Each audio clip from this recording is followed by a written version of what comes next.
this video we'll be discussing section 7.3 from P4 chapter 7. Okay, and we'll be discussing the magnitude and direction of vectors.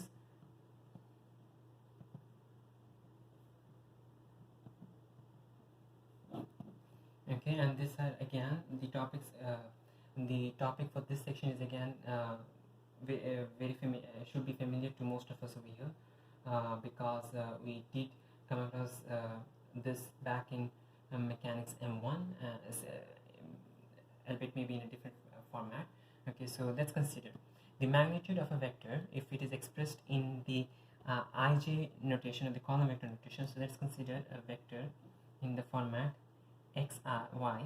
Okay, let's consider a vector A which has been expressed in the format in the column vector notation xy, or in the ijk format xi plus yj. Okay, this vector is going to have magnitude. We can use the Pythagoras theorem. Okay, we can use Pythagoras theorem to find the magnitude of this, and the magnitude is going to be expressed using the symbol, using the two straight line symbol, the modulus symbol.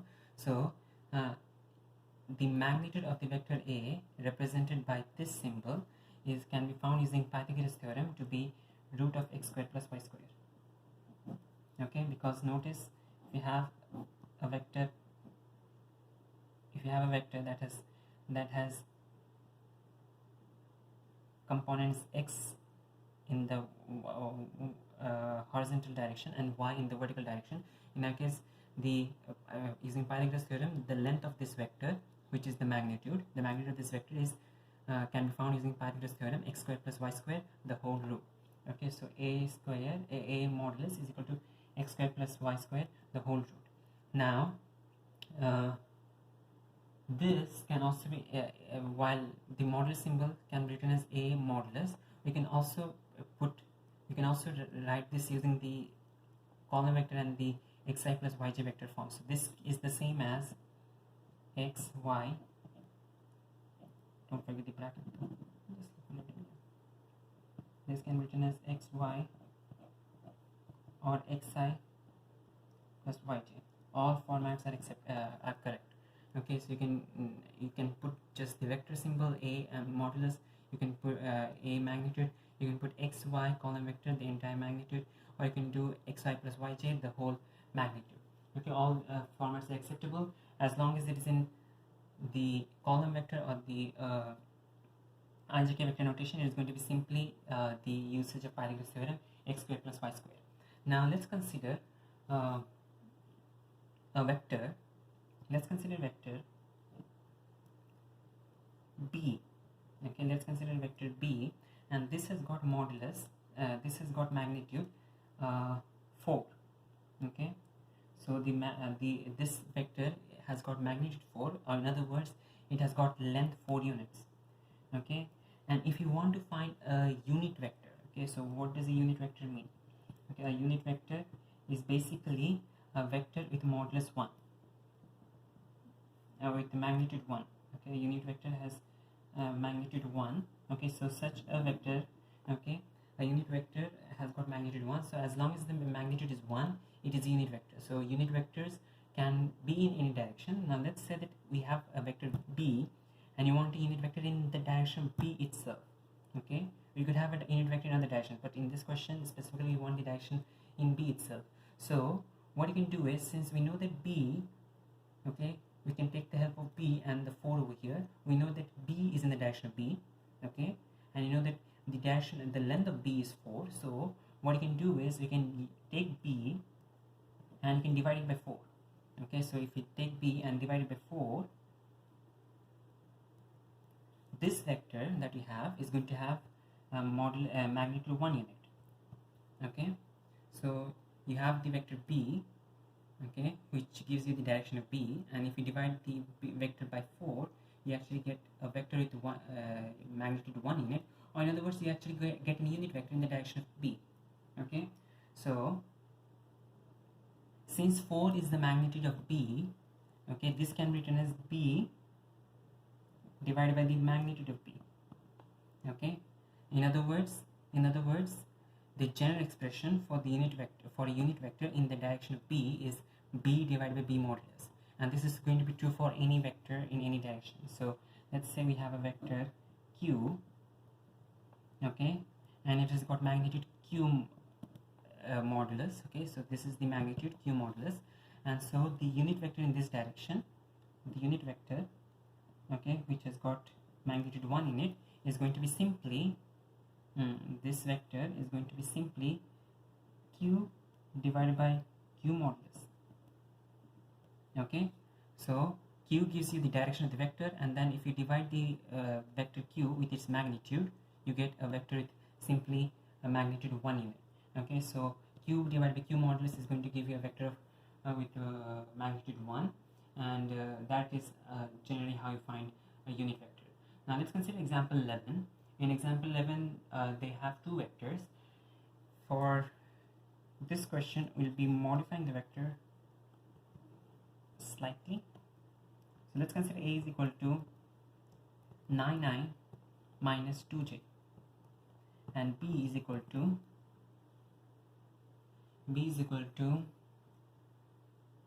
4i minus j.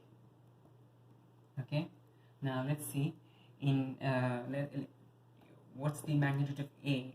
Okay, the magnitude of a is the same as the magnitude of 9i minus 2j, and if you use Pythagoras theorem, we get this is the root of 9 square plus 2 square, and if you simplify this expression, you can get 85, root of 85. Okay, you can use a calculator to find the answer, but if they need a numerical answer, but usually keeping the answer in the third form is going to be the best approach. If you want to find out b modulus, like the magnitude for vector b, that is going to be the magnitude of 4i minus j, and that is going to be root of 4 square plus 1 square, which is equal to root of 17. Alright, now let's consider a unit vector. Or before we continue the unit vector, though a unit vector is usually given the notation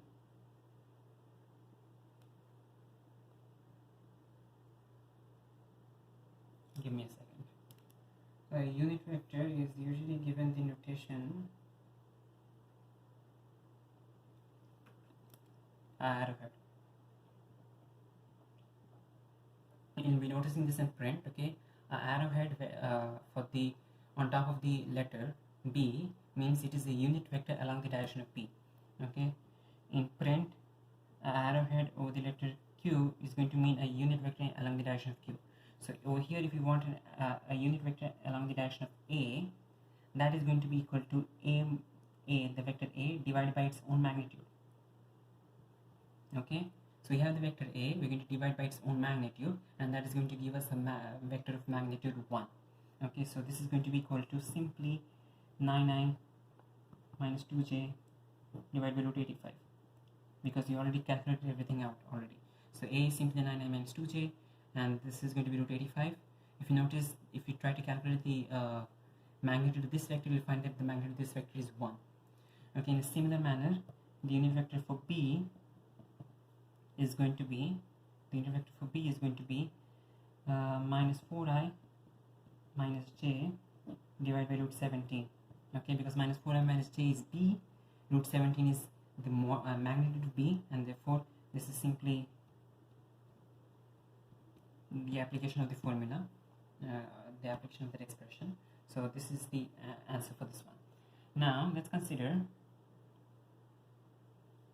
the modulus of a minus 4b. Okay, so if this is the expression that needs to be evaluated, okay, notice that there is the modulus symbol, so we need to find the magnitude of a minus 4b. So first of all, we need to calculate what a minus 4b is. Okay, we cannot do it without simplifying a minus 4b. So what is a minus 4b? A is 9i minus 2j, and then minus 4b minus 4 times minus 4i minus j. Okay, the whole thing is in the modulus symbol, the magnitude symbol. Okay, and thus this is going to be equal to 9i minus 2j and then expand the bracket, you get plus 69 minus plus 4j. Simplify the expression, you get 9i plus 69 is 25i minus 2j plus 4j is plus 2j, and now you have a simple expression in terms of simply I and j. Apply Pythagoras theorem, you get the magnitude of this vector is 25 squared plus 2 squared, and if you use a calculator you'll find that this is root of 629. Alright, now a vector, we discussed the magnitude. Now a vector can also be specified with a magnitude and a direction. So let's consider that we have a plane in the xy plane, and there is a vector given that has got magnitude 10, and it makes an angle of 15 degrees with the it makes an angle of 15 degrees with the y-axis. Okay, so with the vertical line over here, it makes an angle of 15 degrees. Okay, and we are asked to represent this vector in either the column vector or the ij vector form. Okay, either is fine. Okay, so column vector or ijk vector form in this particular question. Okay, notice that these are actually questions that are common in mechanics. Okay, because often in mechanics and in bearing questions, and these are also questions that appear in trigonometry as well, where you're given bearings. Okay, and you're given the distances and the bearings, the angles involved. Okay, and you often given questions in this format where you have the distance and also the angle made with either the horizontal or the vertical axis. So over here, let's consider that we have a vector with magnitude 10 and a vector with magnitude 10 and making an angle 15 degrees with the vertical, and you want to express this in the ijk vector form. Okay, so to find the ijk vector form, usually it's better to find the angle that it makes with the positive x-axis rather than the vertical y-axis. I mean, it is possible to use 15 degrees and continue finding the answer, but usually we try to find out using the vertical the angle that it makes with the horizontal the positive x-axis. So this angle over here is going to be 90 degrees minus 15 degrees, which is 75 degrees. Okay, now we have a y component, we have an x component. Okay, x is going to be simply 10 cos 75 degrees, and y is going to be simply 10 sin 75 degrees. Okay, x is simply 10 cos 75 degrees, y is simply 10 sin 75 degrees, and thus if we write this in the column vector notation, this is going to be 10 cos 75 degrees. Okay, so let's give a name to this vector. Let's name this vector to be small letter d. Okay, so therefore d is equal to 10 cos 75 degrees 10 sin 75 degrees in the column vector form. Okay, or if we write this in the ij vector notation, it is going to be 10 cos 75 degrees I plus 10 sin 75 degrees j. Okay, you can write the I after, before, does not make a difference. This should be j, sorry. Okay, the j can also go after, before, it does not make a difference. Okay, as long as you have I and j, the answer is going to be correct. Okay, so you can simplify this answer using the calculator and find the numerical form of this answer, but this is going to be the exact answer. Okay, the exact form is going to be the exact form will not require you to use a calculator. Okay, so this is the column vector form where you have 10 cos 75 degrees and 10 sin 75 degrees, and this is the ijk vector notation, 10i cos 75 degrees, 10j sin 75 degrees, and yeah, so that's how you find the answer. Now you could actually find it using 15 degrees as well. If you use 15 degrees, in that case x is going to be 10 sin 15 degrees and y is going to be 10 cos 15 degrees, and if you try to use those expressions, it is still going to be an acceptable form of the answer. Now let's consider, in this example we were given the magnitude and the direction, and we were asked to find the column vector column vector. Okay, now let's consider the reverse process. Okay, if we are given a vector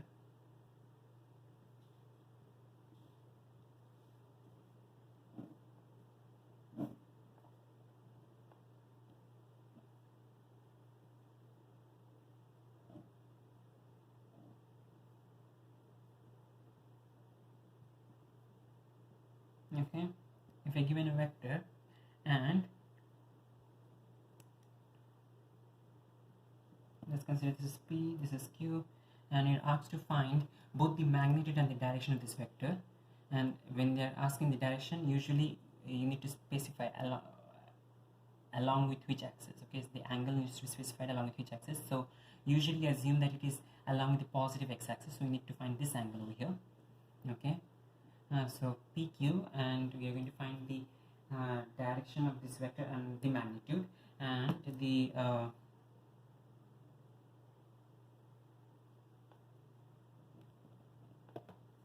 P has coordinates minus 8 comma 8, Q has coordinates minus 6 comma 2. Okay, so P has coordinates minus 8 comma 8, Q has coordinates minus 6 comma 2. Okay, and to find out what PQ is, okay, the first part, before we actually continue finding the magnitude in the direction, we need to first of all find the vector itself. Okay, we do not have the vector here. Okay, so what is PQ? Okay, PQ, okay, we can use O. Okay, we have our origin O here. Okay, you're going to use the position vector OP and OQ, and you're going to use the triangle law, the triangle rule for addition of vectors to help us find what PQ is. Before we continue PQ, let's find out what OP is. Okay, OP is simply minus 8i plus 8j. Okay, again, OP is simply minus 8i plus 8j. OQ is simply minus 6i plus 2j.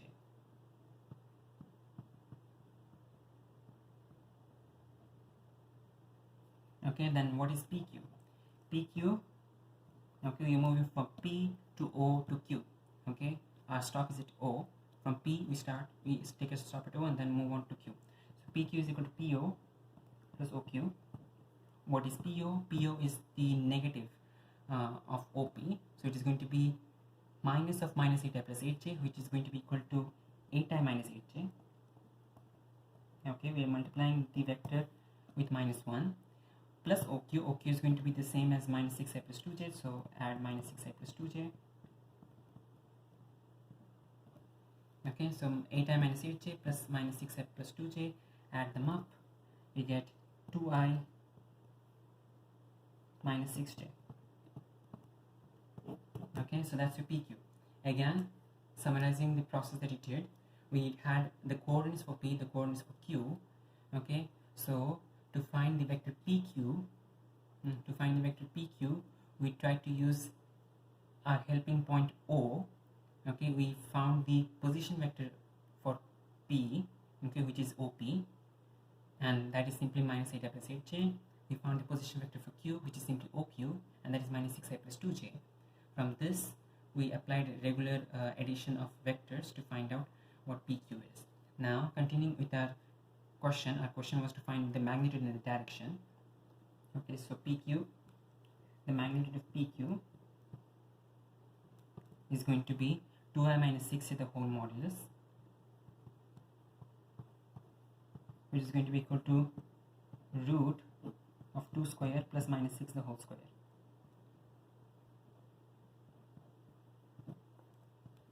Square plus minus 6 the whole square, and that is going to be equal to root of 40, and that can be simplified as 2 root 10. Alright, so that's the magnitude. Now what about the direction though? The direction can be easily found out using, okay, notice that this is, if we refer to this as the angle as theta, okay, tan theta is going to be equal to y by x. Okay, this is a regular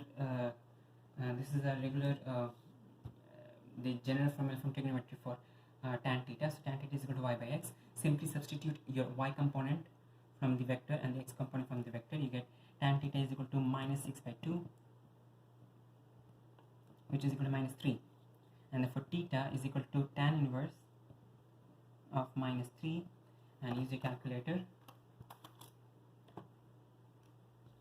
If you use the calculator, you'll get tan inverse of minus 3 is equal to, this is in radians. If you want to find the answer in degrees, in that case change the mode of the calculator and find the answer in degrees. That is going to be minus 71.56 degrees, 565 degrees.